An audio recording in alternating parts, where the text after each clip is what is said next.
আসসালামু আলাইকুম everyone, welcome to another problem. So আজকে আমরা আলোচনা করব যে আমাদের এখানকার এজ ইন ডেজ অর্থাৎ 8 নাম্বার যে প্রবলেমটা আছে সেটা খুব ইজি একটা problem. So let's see. So এইখানে হচ্ছে আমাদের হাবিজাবি বলা আছে, এই হাবিজাবিটা হচ্ছে এখানে আবার হচ্ছে স্ক্রিনশট আকারে আছে। সো এটা আমরা একটু সলভ করার চেষ্টা করি। সো এখানে কি বলছে বেসিক্যালি যে read an integer value corresponding to a person's age. হ্যাঁ, যে ইন ডেজ মানে আমি আপনাকে জিজ্ঞেস করলাম আপনার বয়স কত, আপনি আমাকে বললেন 800 দিন। ওকে, 800 দিন অর্থাৎ আপনাকে দিনে হচ্ছে ইনপুটটা দিতে হবে, ইন ডেজ ইনপুটটা আমি নিচ্ছি।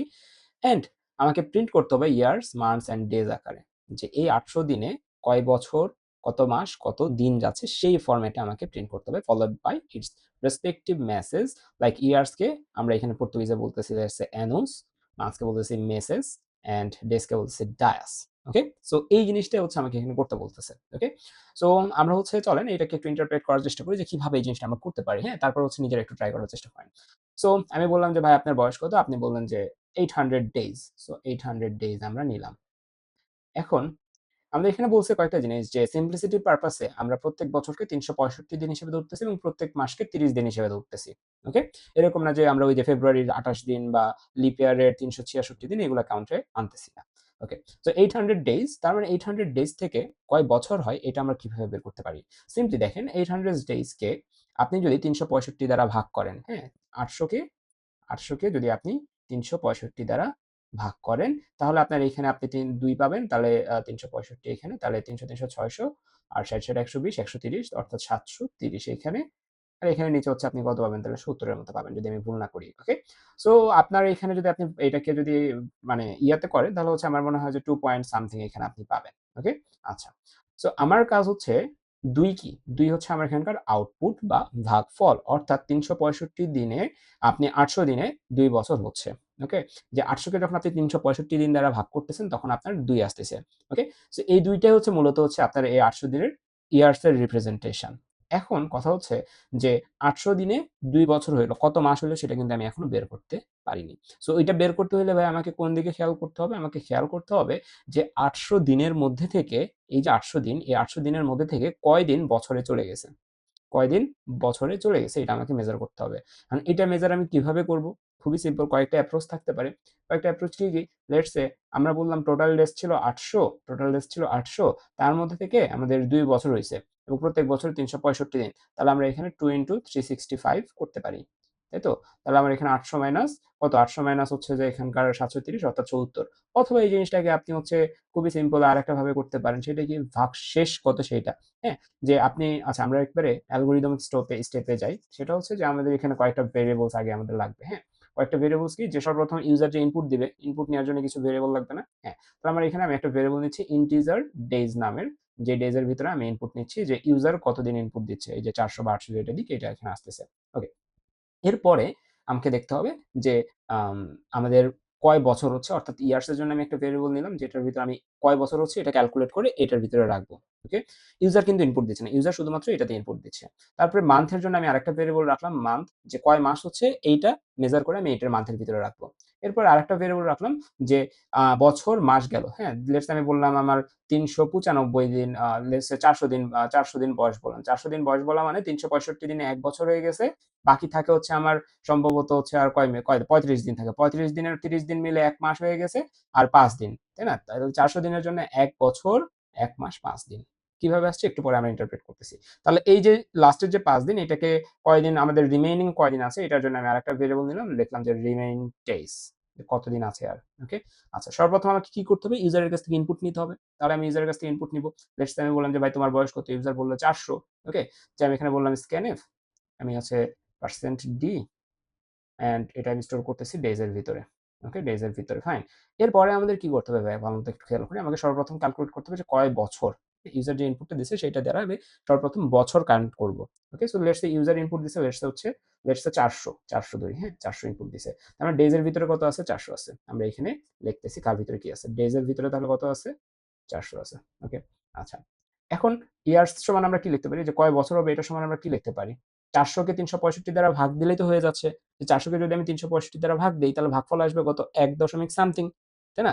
আপনি ক্যালকুলেটর ইউজ করতে পারেন। লেটস আমরা এখানে লিখলাম, হ্যাঁ, যে 400 ভাগ 365, লেটস সে 400 ভাগ 365। তাহলে 1.095, তাই না? এখানে আমাদের কত আসতেছে? আমি যদি এখানে লিখি 400 কার ভিতরে আছে, ডেইজ এর ভিতরে, ডেইজ ভাগ আমি করতেছি কাকে দিয়ে? 365 দ্বারা।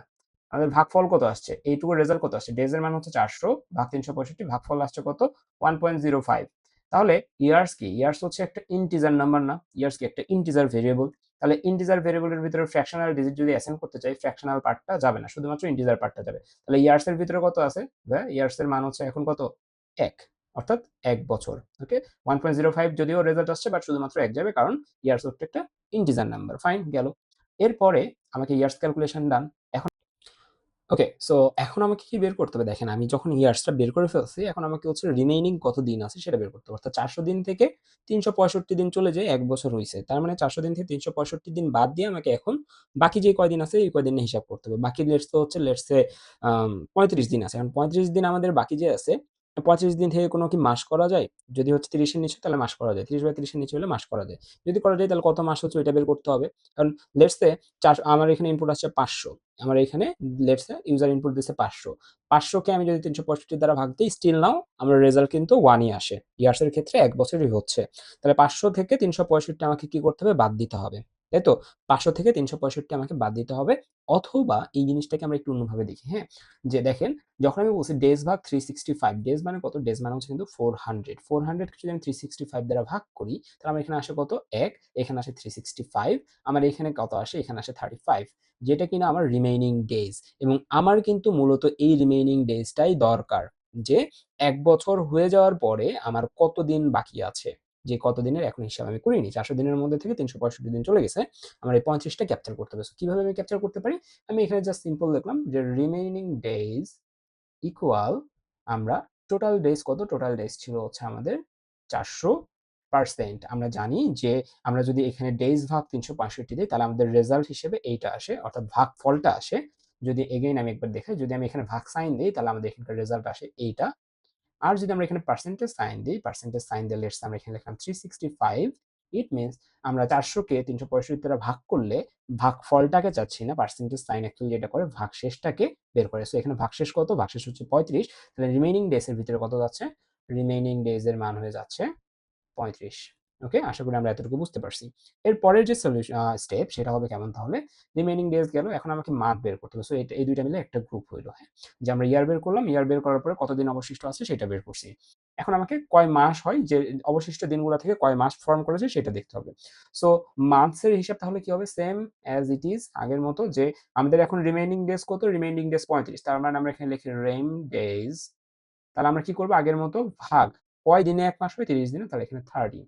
তাহলে রেম ডেজ কত ছিল? 35। 35 কে যদি আপনি হচ্ছে এখন 30 দ্বারা ভাগ করেন, তাহলে আপনার এখানে 1 আসবে, এখানে 30 আসবে, এখানে আমাদের 5 আসবে, তাই না? 5টা আমাদের এগেইন রিমেইনিং, 1 মাস হয়ে যাওয়ার পরে 5 দিন এক্সট্রা আছে।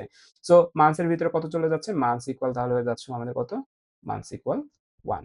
এরপরে মান্থস ইকুয়াল 1 হয়ে যাওয়ার পরে আমরা যদি এখানে আমাদের এগেইন রিমেইনিং ডেজ ক্যালকুলেট করতে হবে। সো রেম ডেজ ইকুয়াল তাহলে কত হবে? আমাদের এইখানকার মতো, just rem days percentage 30, it means আমার এখানে অ্যাসাইন হচ্ছে কত? 5। তাহলে এখানে অ্যাসাইন হচ্ছে কত? 5। তার মানে এখানে রেম ডেজ যেটা 35 ছিল, এটা এখন হয়ে যাবে 5। গুড। ওকে, সো আমাদের কাছে এখন কিন্তু সবকিছু চলে আসছে, যে একটা আমার যে কয়টা দিন দেওয়া ছিল সেই কয়টা দিন দিয়ে সর্বোচ্চ কত বছর হবে সেটা আমি বের করলাম। তারপর রিমেইনিং দিন কতগুলো সেগুলো বের করলাম। রিমেইনিং দিন যদি 30 এর উপরে হয়, তাহলে আমরা মান্থ ফর্ম করতে পারবো, যেটা এখানে হইছে 30 এর উপরে হইছে, আমরা মান্থ ফর্ম করছি। মান্থ ফর্ম করার পরে, একবার মান্থ ফর্ম করার পরে যে ভ্যালুটা পাবো সেটা কখনোই 30 এর বেশি হবে না, তাই তো? সো আমরা কিন্তু এই রিমেইনিং ডেজটাই কিন্তু হচ্ছে আমাদের অ্যাকচুয়ালি প্রিন্ট করতে হবে। সো আমরা এখন এখানে প্রিন্টে যখন যাব, আমরা প্রথমবার প্রিন্টএফ লিখবো, প্রিন্টএফ, হ্যাঁ, পার্সেন্ট ডি, প্রথমটাতে যাবে হচ্ছে ইয়ার্স। ওকে, সবগুলো শেষে ব্যাকস্ল্যাশ এন দিবেন, মাস্ট। পরে যে প্রিন্টএফ সেটাতে দিবেন হচ্ছে যে এইভাবে লিখবেন, পরেরটা হচ্ছে মান্থস, এবং সবার শেষে যে প্রিন্টএফ দিবেন সেটাতে লিখবেন হচ্ছে যে কি আমাদের হচ্ছে রিমেইনিং ডেজ। অবশ্যই ফরম্যাটিংটা লিখবেন। হ্যাঁ, ফরম্যাটিংটা কি হবে? ফরম্যাটিংটা আমি একটা দেখে দিই যে এটা কিভাবে আসছে, এটার ফরম্যাটিংটা। তাহলে এখানে লিখতে হবে প্রিন্টএফ, দেখেন সবার প্রথমে কিন্তু বছর আসছে, মানে সবার প্রথমে নাম্বারটা আসছে, সো পার্সেন্ট ডি, এরপরে লিখতে হবে স্পেস দিয়ে এনও, ব্র্যাকেটের ভিতরে এস, তারপর এখানে ব্যাকস্ল্যাশ এন, কোটেশন, এখানে আপনাকে লিখতে হবে এই যে 1 কই থেকে আসছে? ইয়ার্স থেকে, সো এখানে ইয়ার্স ক্লোজ। বাকিগুলো সেম ভাবে করে ফেলবেন। সো আমি আর এটাকে সলভ করে দিলাম না, এটা আপনাদের নিজ দায়িত্বে সলভ করে নেবেন। ওকে, সো আশা করি জিনিসটা বুঝাতে পারছি। তো দেখা হচ্ছে পরবর্তী ভিডিওতে। আল্লাহ হাফেজ।